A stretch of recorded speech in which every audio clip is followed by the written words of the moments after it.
What's up, everybody? Hey, what's going on, everybody? Hey, what's up, Tariq? What's going on? I'm just gonna wait for everybody to join up, and I'll be starting in 2 minutes. Sounds good. Did you guys post your questions in the Discord and webinar questions?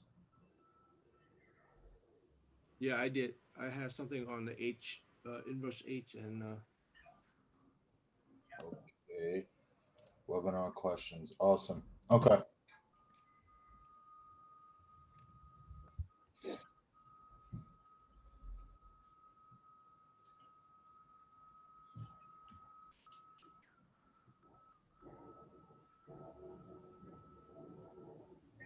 Okay. Just waiting 1 more minute, and we're gonna start here.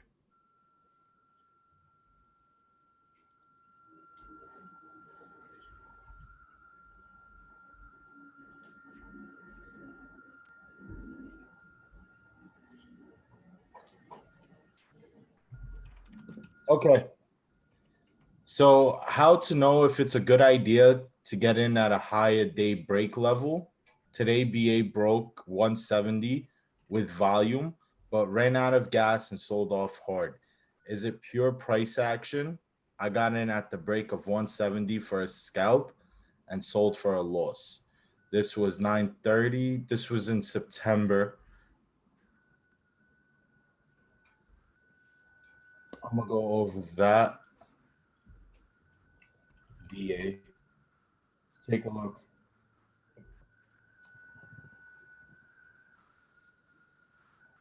Okay. So 170 is a level. And what happened at, when was this? 9:30. So it's today. This day right here. 5 day, 5 minute. Right here. So what happened with BA is it opened, it pushed up.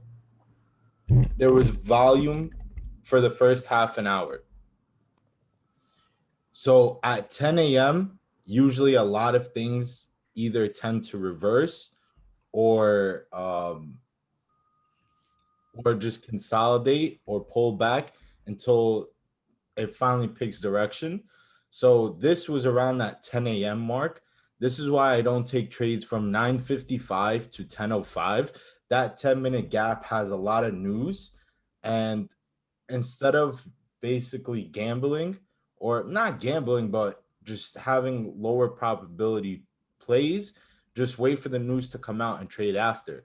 Um, right here, the better play would have been waiting for that break below 169. So if you guys take a look here, it pushed up, right? And now buyers kept pushing the stock down lower and lower, indicated by these wicks right here. They wouldn't let the stock go above 170 anymore. So right here, below 169, we start to see volume creeping up, and the stock starts pushing down. We have a level around here. Where'd it go? We have a level right around here. These are all intraday levels, and it just kept pushing down, down, down. And that's why I wouldn't have taken the trade. H and inverse H doesn't need to be a perfect H, form a leg up or down, because sometimes it moves sideways before completing an H. So usually this, I think Tesla created an H today. Tesla, yes, it did. Okay, awesome. So right here, we had an inverse H. If you guys take a look right here, we had an inverse H. So we want to see volume soar, pull back, and start pushing up again while it's breaking. That's what we're looking for. And usually H's only work at higher day breakouts or lower day breakouts. They don't work if, for example, the stock ranges like this, right? And now it decides to do something like this. Yeah, that's not an H pattern. An H pattern would look something like this.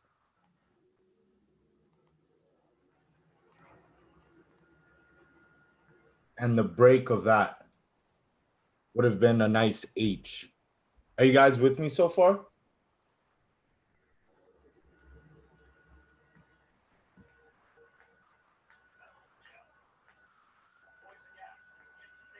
Okay. Vinny, did you have any other questions about H? No, yeah, it only supposed to work on higher the day and lower the day. Yeah. That's a high probability. Yep. So today, Tesla wasn't around this area, around this 425 area, right? It actually made a couple of H's right here. If you take a look right here, um, before this noisy price action over here. Um, so basically think of it as a pole H, created a level, it broke it right here and pushed down right there. So you could use H's all around. Just make sure they're at lower day or higher day. And volume should look something like this. Just pushes up, goes back down, pushes back up again. All right. All right. Hey, Tariq. Hey, how are you? Good. How are you? Do I say your name Tariq or Tarek? Uh, doesn't matter. What? It's your name.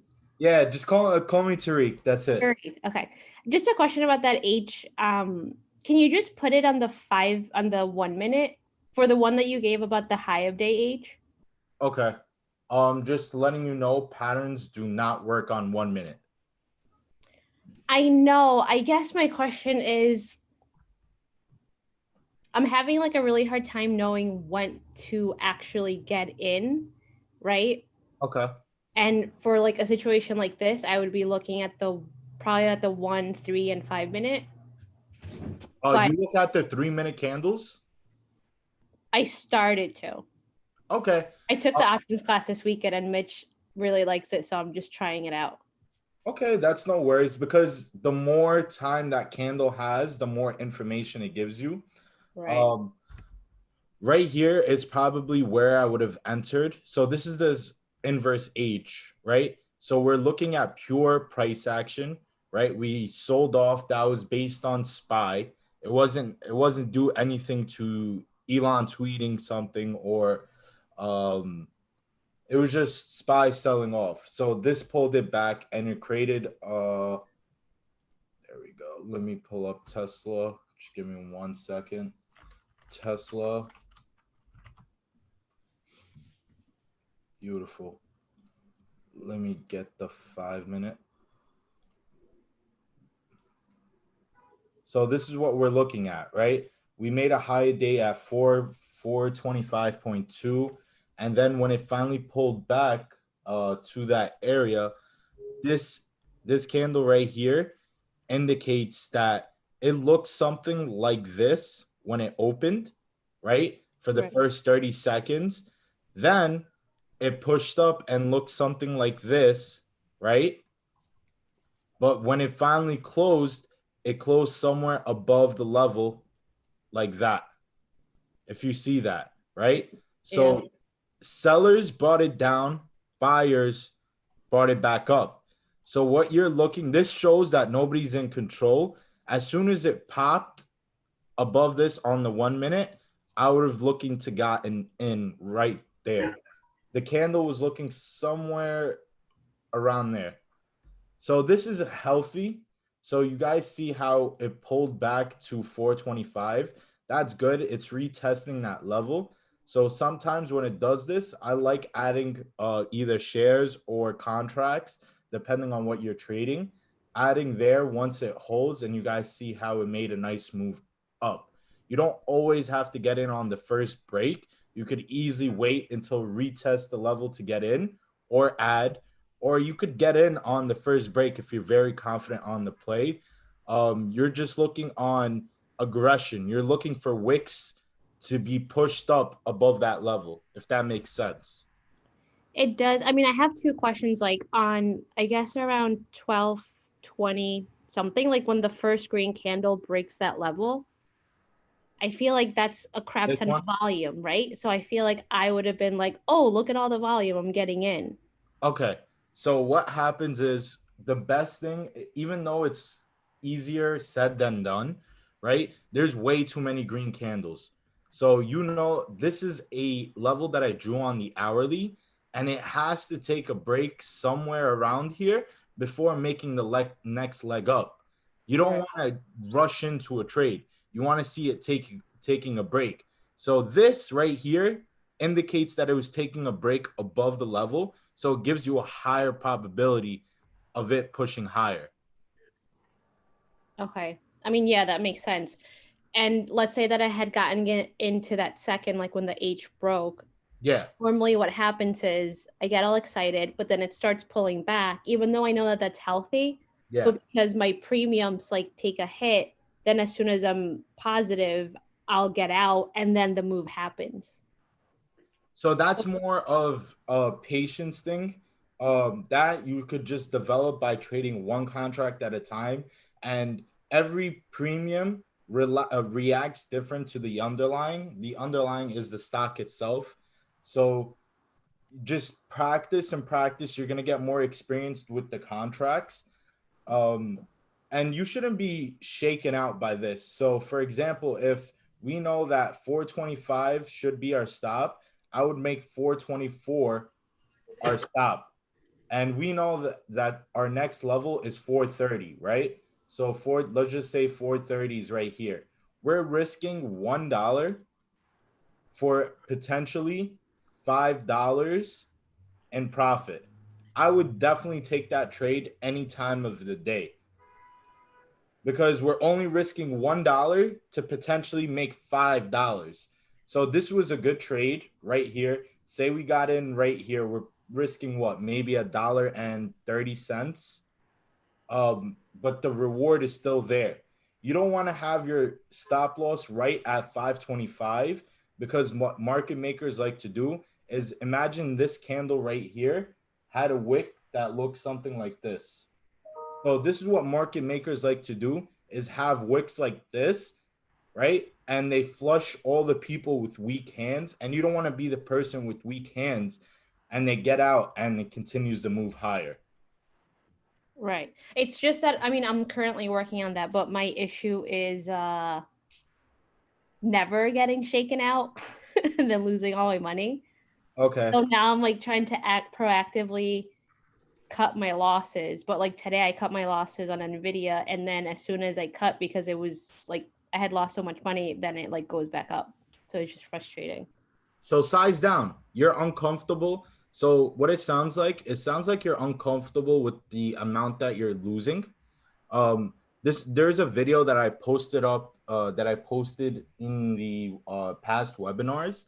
Um, if you understand how much you're losing, say right here, we understand that we could potentially lose $1.30, right? So if we're looking at the premium, uh, depending on what delta was or whatever, we could potentially lose 5,000, right?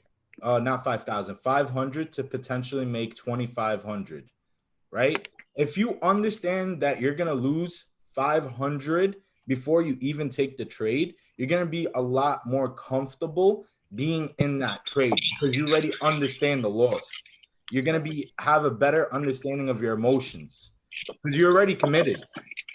Yeah. So try understanding how much you're actually gonna lose before actually entering the trade because it'll help you keep you calm. Okay. That makes sense. Any other questions? I'm here. I'm open. That's it for me for now. Thank you so much though. No problem. Uh, it wasn't. Okay. Why did we not mention FSY as much besides Mitch? Because it was real moneymaker today if you bought options. It wasn't taking a break. The whole market dipped due to some news came out. Getting curled. Falsey was definitely insane move today. It's just something that I don't watch. And plus with the FOMC meeting coming out later that day, I barely traded today. I took one trade at the open, which was Netflix, and I took this Tesla trade earlier. So what I found on Tesla, what it was doing, excuse me, right here, if I pull up the 5-minute chart, it made some sort of a flag right here. And this is why I got into the trade right around 422. So if we take a look, let me just make this green. So right here at the open, right, we've seen a lot of rejection at 422. These wicks indicate that buyers, there wasn't enough buyers willing to buy the stock above 422. So it got rejected, made a new low of the day. And right here, this shows us indecision right here. So it got tighter and tighter. Now it went up, right? But there wasn't enough volume for me to take the trade. Now, this 5-minute candle indicated that buyers were willing to pay a higher price for the stock. And volume was definitely spiking up. And that's why I ended up taking the trade right here and ended up getting out right here. What was the other trade? Netflix? Netflix.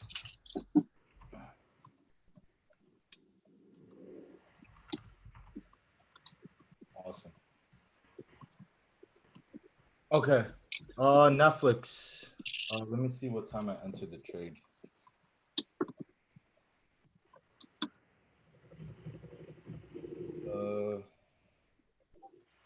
I got in at 9:37 and I got out at 9:41 for a quick scalp.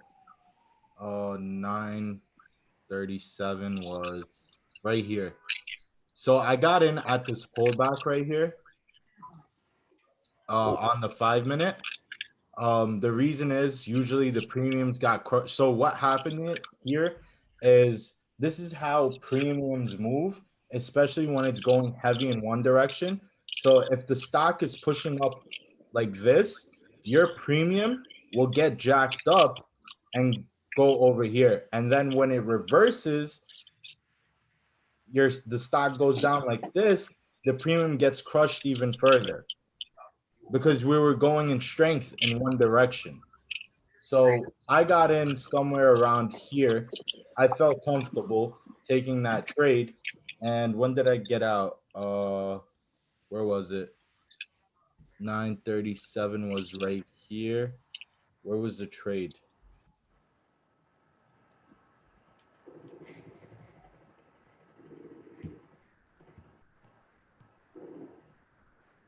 So right here, I got in right here. I apologize, guys.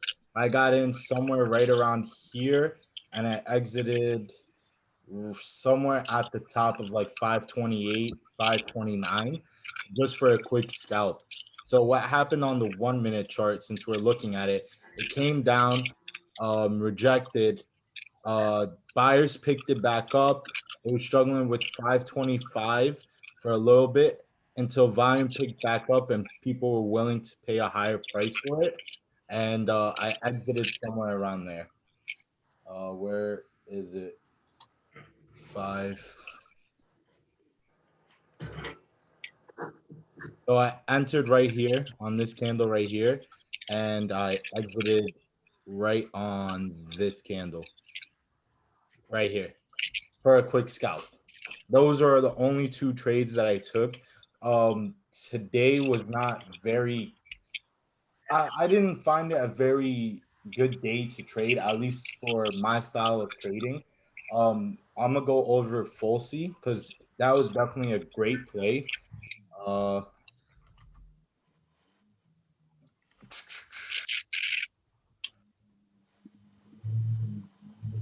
FSLY. Okay, awesome. So what happened here is, can you guys name some levels that we could have watched right off the bat, some psychological levels?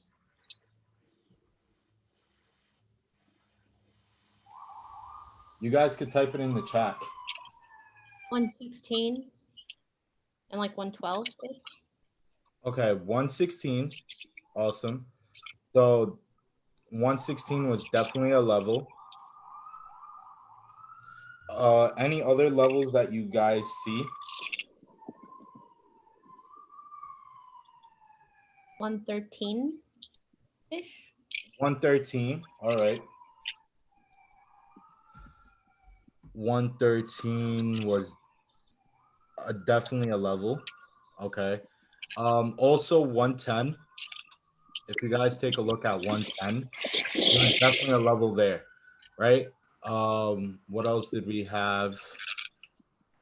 We definitely had a couple of levels, but these were all inverse H's. I'm just gonna go over how could trade this. I'm gonna focus mainly on the 5-minute chart. I'm going to add the moving average exponential. Where is it? Right there. And apply, click OK. So what happened here, right, is right around 110. That's the best time you could have taken the trade, because most of the times we're not trying to trade the first 10 minutes, right? And if you guys take a look at the 1-minute chart, right, we've seen some sort of rejection right here, but then buyers picked it back up. And if you guys were looking at level 2 in time and sales, the most important thing is looking for buyers that are willing. You want to see other traders that are willing to hop in with size, committing to that stock at a higher price point. That shows us that there's a lot of aggressive buyers. And that's what happened around here. Right here, there was a little bit of a war. When it finally let go of 110, you could have hopped in at the break of 110.5. That would have been the best entry right there, and followed the EMA and use the EMA as your stop.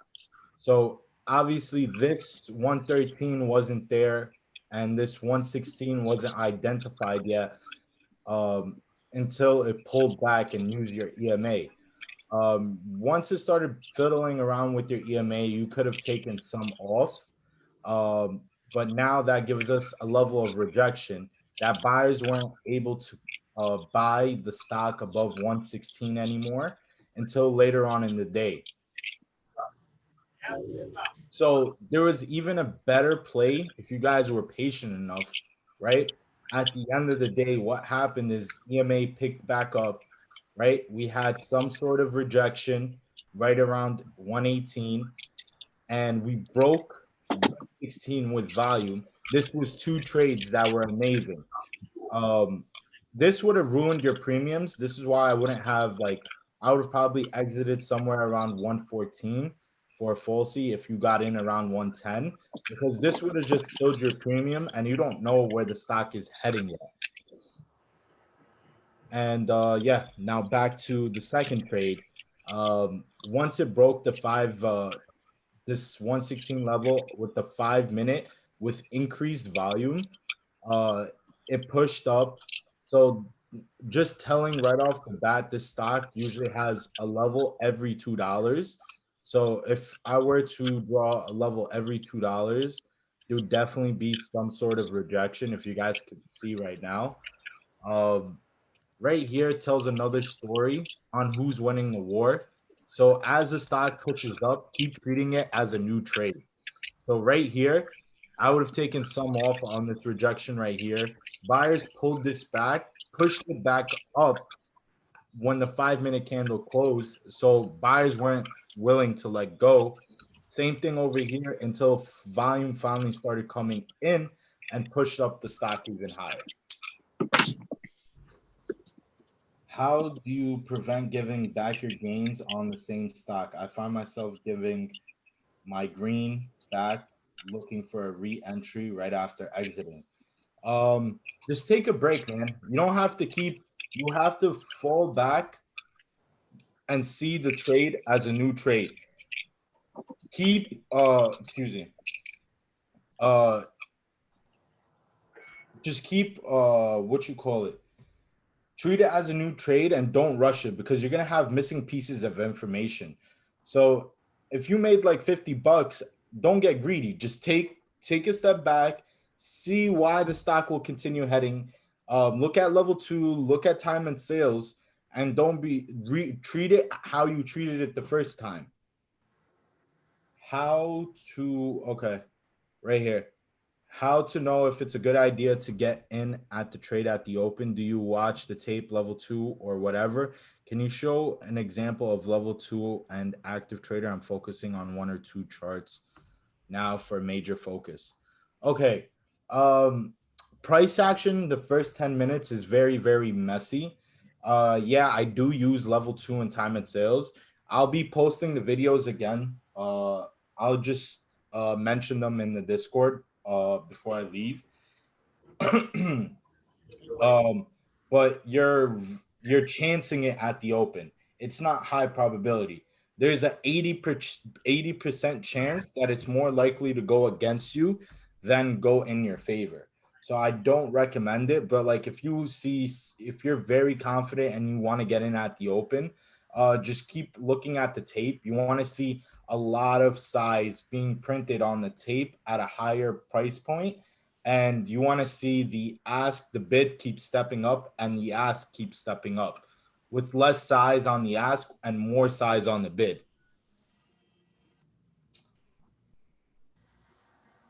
Okay, next time there is something like falsely, please say what you say now during the trading day so we know when to buy in.